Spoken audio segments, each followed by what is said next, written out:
ఏదైనా అంశంలో మీరు ఏదైనా ఇంకా బెటర్‌గా చేయడానికి ఏదైనా సూచన ఏదైనా చేయదలుచుకుంటే ఈ ప్రభుత్వం సిద్ధంగా ఉంది. ఎందుకంటే వాళ్ళు కూడా మీ సోదరులే, మన సోదరులే, మన పిల్లలే. ఇప్పుడు ఆ పరీక్షల కోసం వాయిదాలు ఏయమని అడిగేటోళ్ళు గాని, నిరసన తెలిపేటోళ్ళు గాని వాళ్ళెవరో బయటోళ్ళు కాదు మన పిల్లలు. వాళ్ళకి ఏం కావాలనో ఈ ప్రభుత్వం సిద్ధంగా ఉంది. మీరు బయటికెళ్ళినాక వాళ్ళందరికీ చెప్పండి. నిరసన తెలపాల్సిన అవసరం లేదు, ధర్నా చేయాల్సిన అవసరం లేదు. ఈ ప్రభుత్వం మీరు చెప్పింది వినడానికి సిద్ధంగా ఉంది. అందులో సహేతుకమైన సూచన ఉంటే తప్పకుండా ఈ ప్రభుత్వం పాటిస్తుంది. అందుకే గ్రూప్ 2 పరీక్షను మీరు అడిగినరు, మేము పోస్ట్‌పోన్ చేసినాం. కానీ పరీక్షలే నిర్వహించొద్దు. ఎందుకంటే పరీక్షలు నిర్వహిస్తే పిల్లకందరికి ఉద్యోగాలు వస్తే వాళ్ళకి ఇంధనం ఉండదు. వాళ్ళ రాజకీయ మనుగడకే ప్రమాదం వస్తుందని చెప్పి కొంతమంది కుట్రలు చేస్తున్నారు కాబట్టి కుట్రలలో పడకండి. మీరు ఎవరు చెప్పినా మీ సొంతంగా ఆలోచన చేయండి. ఇది మంచిదా కాదా? ఈ ప్రభుత్వం ఉద్యోగాలు ఇవ్వడం వల్ల ఎవరికి లాభము, ఎవరికి నష్టము? ఈ ప్రభుత్వం పరీక్షలు నిర్వహిస్తే ఎవరికి మేలు జరుగుతుంది? ఈ ప్రభుత్వం ఈ రకంగా ప్రిలిమ్స్లో పాస్ అయిన వాళ్ళను పిలిచి ప్రోత్సహించి వెన్నుదడితే వాళ్ళకు ఒక మానసిక ధైర్యం, ఎస్ మా ప్రభుత్వం ఉన్నది, మా గవర్నమెంట్ ఉన్నాడు, మా ముఖ్యమంత్రి ఉన్నాడు, మా ఉప ముఖ్యమంత్రి ఉన్నారు, మాకు ఏదైనా విషయం ఉంటే మేము వెళ్ళి చెప్పుకుంటాం. ఇగో ఈ సచివాలయం మాది ఇయ్యాల లోపలికి వస్తే మీ కాన్ఫిడెన్స్ లెవెల్ ఎంత పెరిగి ఉంటుంది?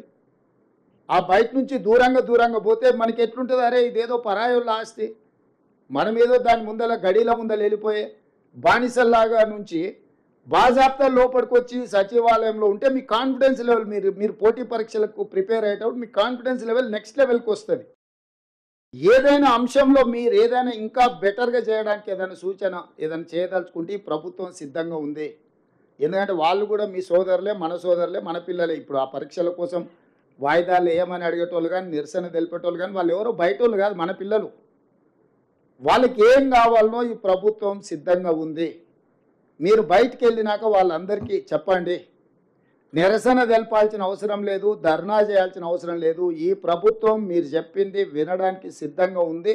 అందులో సహేతుకమైన సూచన ఉంటే తప్పకుండా ఈ ప్రభుత్వం పాటిస్తుంది. అందుకే గ్రూప్ 2 పరీక్షను మీరు అడిగినరు, మేము పోస్ట్‌పోన్ చేసినాం. కానీ పరీక్షలే నిర్వహించొద్దు. ఎందుకంటే పరీక్షలు నిర్వహిస్తే పిల్లకందరికి ఉద్యోగాలు వస్తే వాళ్ళకి ఇంధనం ఉండదు. వాళ్ళ రాజకీయ మనుగడకే ప్రమాదం వస్తుందని చెప్పి కొంతమంది కుట్రలు చేస్తున్నారు కాబట్టి కుట్రలలో పడకండి. మీరు ఎవరు చెప్పినా మీ సొంతంగా ఆలోచన చేయండి. ఇది మంచిదా కాదా? ఈ ప్రభుత్వం ఉద్యోగాలు ఇవ్వడం వల్ల ఎవరికి లాభము, ఎవరికి నష్టము? ఈ ప్రభుత్వం పరీక్షలు నిర్వహిస్తే ఎవరికి మేలు జరుగుతుంది? ఈ ప్రభుత్వం ఈ రకంగా ప్రిలిమ్స్లో పాస్ అయిన వాళ్ళను పిలిచి ప్రోత్సహించి వెన్నుదడితే వాళ్ళకు ఒక మానసిక ధైర్యం, ఎస్ మా ప్రభుత్వం ఉన్నది, మా గవర్నమెంట్ ఉన్నాడు, మా ముఖ్యమంత్రి ఉన్నాడు, మా ఉప ముఖ్యమంత్రి ఉన్నారు, మాకు ఏదైనా విషయం ఉంటే మేము వెళ్ళి చెప్పుకుంటాం. ఇగో ఈ సచివాలయం మాది ఇయ్యాల లోపలికి వస్తే మీ కాన్ఫిడెన్స్ లెవెల్ ఎంత పెరిగి ఉంటుంది?